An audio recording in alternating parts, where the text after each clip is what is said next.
How to fix WhatsApp call couldn't connect on Android phone. Hello guys, in today's video I'm gonna show you how to fix WhatsApp call couldn't connect on Android phone. First, go to settings and then apps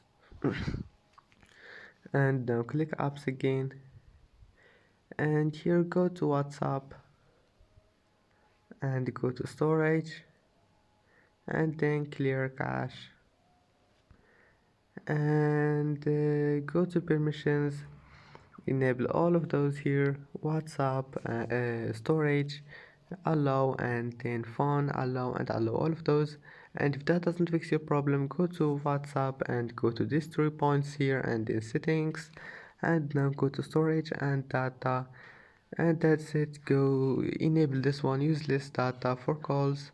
And that's it for today's video. Don't forget like and subscribe, and see you in the next video.